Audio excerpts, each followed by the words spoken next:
versus opening houses. Thank you. For the sake of time, we're going to finish the exercise. I'm quite confident I know that that maybe some of you haven't finished also listening to the system world's services, 1% but of world's energy the purpose of the is exercise was for just for you production to, of well, to understand the kind of exercises that are They don't have a lot of time. in the training I'm gonna program. go further to the other points. Okay. And I must say that I particularly like this one because it makes you, for example, if you got into a company, say from the oil and gas sector, and then you go through the list of system services, it's really helps them relate to well, the company's activities, etc., to better understand the impacts, dependencies. And usually, when I hear the discussions at the tables during this exercise, people are saying, well, it depends on where the company is located. It depends. Of course, if the company is in Brazil, or if you're talking about a company, let's say in Switzerland, then the impacts and dependencies won't be the same. These are, for a lot of them, local impacts and dependencies. So, of course, what you will come up with, there's no right or wrong answers, actually. It really depends on the company. But even though the exercise is interesting, and actually this is one of the steps, but the simplified steps of the ecosystem services review, which is this methodology. The chart in this methodology is much more complete, there's much more ecosystem services, and it's like more time intensive and resource intensive to go through the list and to assess impacts and dependencies, but it's a simplified exercise to help people understand what's in this guide. And also I wanted to highlight, because I had a question, that you find in this ecosystem services review methodology all the 5 categories of risk and opportunities that I haven't presented previously, but you can find them. It's in page 7. So this publication is on the USB stick that you received this morning. You can of course find it on our website, and you can find some extra copies on the business and ecosystem pavilion, so on the business and economy pavilion at the ICC. This is a purple pavilion that you'll find just at the entrance of the ICC.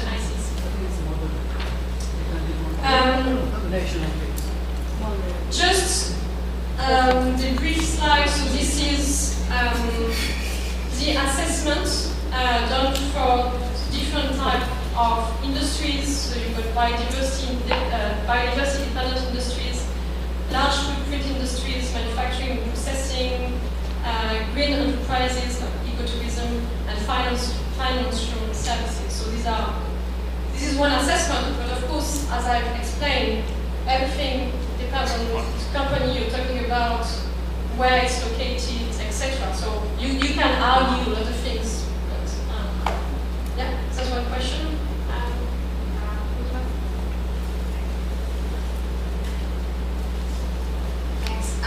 It's not so much a question as maybe just a comment, but in our group, and blame me if you want to, but our group seems to agree there, that I have discomfort with the option for not relevant. Because while I don't disagree that in some industries things are not relevant, I think the principle is that we're trying to communicate to businesses that everything is interconnected. And I just think that if you have some options where it's completely irrelevant, it's too easy for a lot of companies to perhaps get a very narrow focus on exactly where their impacts are without seeing possibly secondary, tertiary impacts.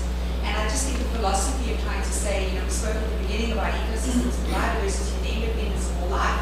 And now we're saying that there's some ecosystem services that are irrelevant. And so, we just, and I said you can go if you want, I just was more comfortable with naming least relevant. But I just think a principle, and it's a philosophical point, rather than maybe going through each one of those and arguing it. But my perspective was just least relevant, I'd be more comfortable with, because I just think when you are dealing with companies that are looking to really single out, well, there's my impact and there's my dependency, and for the rest it's not important, you're kind of giving them that opportunity to do that as opposed to understanding the interdependency of everything. So while I'm not arguing on an individual level, because obviously you can argue that the large footprint industries are not relevant to recreation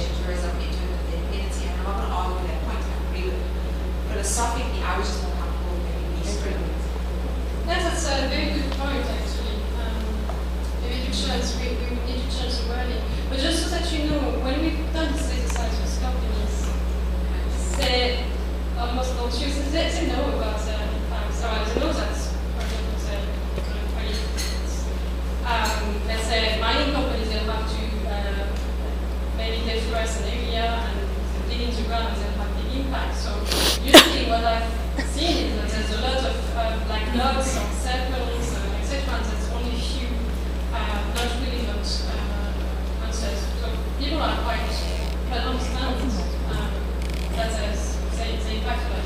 What is interesting about this exercise is really, for me, it's the dependence aspect. This is something that's well, not well known, or there's no awareness. Well, so level of awareness is quite low. And also, sometimes the discussion, so I've said that well, assessing a sector is not easy because everything is local, and also, even if you define a company, where the company is, etc., sometimes you have to think about the value chain. So you need to really, and this is one stage of the ESR, you need to define the scope, what you're looking at. And it's sometimes you may want to have in your scope the value chain as well, to see what are the impacts and dependencies of the value chain. Which can be quite complicated actually, because there's many components of the value chain. So session 4, so how to implement bets, and this is where I'm going to first explain what we're currently doing with this material. And these are the different countries where bets has been used in one form or another since it has been released in February this year. So first actually it was released in February, and then it was delivered to 25 future leaders team, and you're going to hear from them in a few, in 20 minutes approximately. It has been translated also in Japanese, so it's 1 and 2 actually, and delivered also in Hitachi. It's currently being translated in Portuguese by our regional network partner. And when it will be translated, they're going to work with one university and one consultant and run several training sessions for their member companies. We're also working in India, and we're going to customize the material to India and organize a trainer in New Delhi. We're hoping to organize it around November, actually. So module 3 of BET was delivered in Brazil at the beginning of July, and we're currently discussing with our partner in Brazil to continue delivering the material there. So we also in Chile, we're discussing with our partner in this country about translating the material in Spanish, and this is good because I've heard from several people in the room that there was really an interest for the material to be translated in Spanish, so I hope that we can get some support and get it translated in this language. In the US, we're willing to partner with the US university to customize the material to the US and to get it delivered there as well, to organize training sessions, etc. And also, sometimes I'm being contacted by some organizations who say, well, I find this material interesting, can I deliver it to business audience? And of course I say, yeah, I can give also some advices on how to combine the different sessions depending on the audience, the level of the audience, etc. And that's what's happened recently. So in Sweden, actually, an NGO, Gaia, contacted me, and they've just delivered a training session to some companies as well. So we're planning to continue these activities, and also through organizing this session today, we're really willing to get the program, the material known, and to get many different organizations using it and delivering it to business. So an objective is really to get higher awareness among business about these issues, and really to get companies acting and starting to first understand the issue, assess the impacts and dependencies, and trying to manage and mitigate the impacts and dependencies. And also, we like them to work with their suppliers, with the supply chain, to better understand how they can reduce them, impacts, etc. So now I'd like to ask Dan Wensing from IEC in the Netherlands. Dan is Managing Director of the program Leaders for Nature, and they've been using as material, and I wanted really to have him explain his experience. Thank you, Marlene. Good morning, everyone. I'll just give you a brief introduction of Leaders for Nature so you understand the context of our bad experience. I work for IUCN National Committee of the Netherlands. IUCN is quite a complicated organization, and the National Committee represents the 37 members of IUCN in the Netherlands. So that's government, NGOs, and scientific organizations. Well, you might know that the Netherlands is quite a small country, but our economy is really linked to the global economy. For example, Rotterdam is still the largest harbor in Europe, and we ship in and ship out loads and loads of goods and services that directly impact and depend on ecosystem and biodiversity.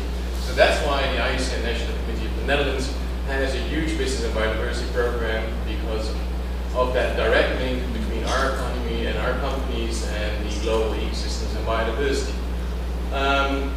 And of course we take into account the global business and biodiversity program of IUCN, which was just presented, and we take ecosystems and biodiversity really as the foundation for sustainability. Now, the Leaders for Nature initiative is currently a network of 20 large Dutch companies and multinationals based out of the Netherlands, working with IUCN to sustain really their core business and to look at those impacts and dependencies and mitigate them. We started this network in 2005 by engaging really the business leaders of these leading companies in the Netherlands. It was on a personal level, so just talking about, okay, what's your personal relationship with nature? Like, are you maybe a birder, or do you maybe own a private reserve? Those people, they can. And so we weren't really talking about facts and figures, but really about the personal beliefs. And then we started to translate that into a business case. Like, okay, why do you think it's important to your company? So then we started talking about the dependencies and the impacts. And after we kind of started talking the same language, and we had a common understanding of, okay, their values and our values and the mission and the vision of IUCN and how that could be matched to their actually the future success of their company, we developed an entire program, which is now the Leaders for Nature program, through which we engage these companies to develop action plans on biodiversity and ecosystems. We provide training to these companies, and we really engage them to show leadership. We engage these companies at 3 different levels, really at the top, so the CEO board level. We have the young professionals, so the change agents that come freshly out of universities, have new ideas, are more acquainted with sustainability, and want to take action. And we have the middle management, so these are the managers and the directors of business units that we also need to implement the change. And what we learned over the years is to, if we really want to drive change, we not only engage with the CSR or the sustainability departments, but we work a lot with the business units. So the people that are actually running the business processes, so the people in finance or HR, you name it, we try to engage those.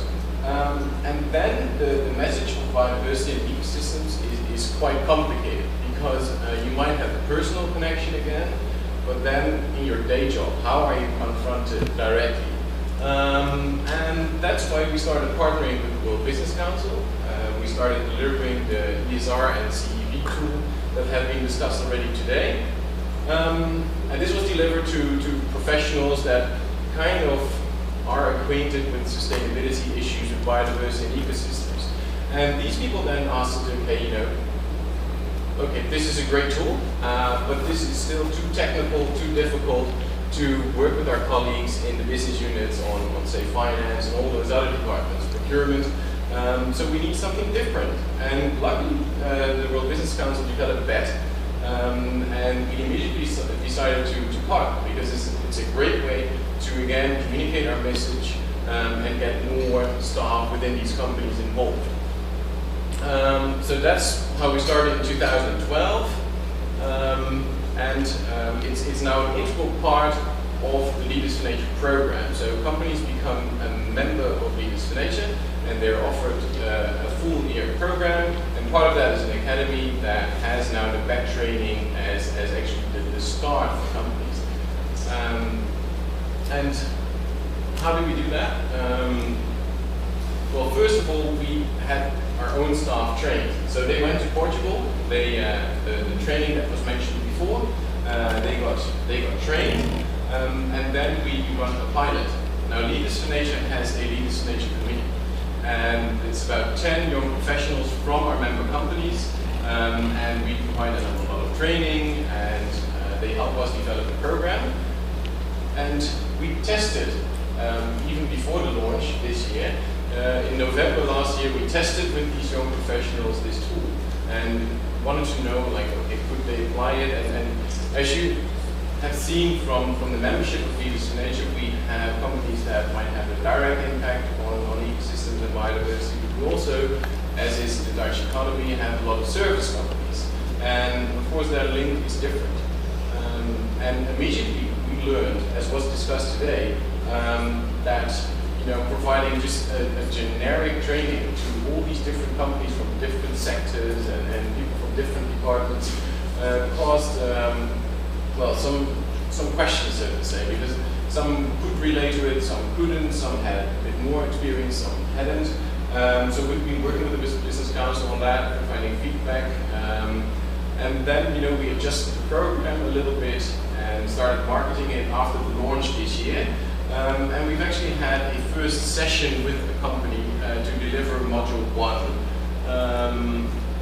And that was with AkzoNobel. So they're also a member of the World Business Council. They are a member of Leaders for Nature. And they actually have a team that is called the Leaders for Nature team, mostly from the Netherlands, headquarters of AkzoNobel and some of the other offices. And we got the whole team together. It was really across management levels. It was from different business units. And we provided Module 1, and we learned a lot. I mean, you can see the experience of, or at least the reflection from AkzoNobel depicted behind me. So they thought it was of value, and we also learned a lot by providing this training. For example, Marjolein mentioned that there's a coffee break in the program. Well, we actually learned that we need a food break. And it's a really, really intensive 4-hour program for the trainers as well as for the participants. There's a lot of information, you have a lot of interaction. So we decided, we run the first module we provided, we run it in the morning, and we decided, okay, let's try and finish before lunch. So by the time we reached lunch, everybody already burned up all his energy, and the trainers were hardly able to provide the training anymore, and there was at the end there was no uptake anymore. So now we tailor our sessions as such that just about halfway through the program there's actually food for both the trainers and the people that get trained, and that really ensures that people remain engaged. So that's just a small thing. Another thing is that for Module 1 there's a 4-hour time slot, but now we tell the companies you actually need a bit more than 4 hours, because otherwise it's really hard to get into the details of the training session.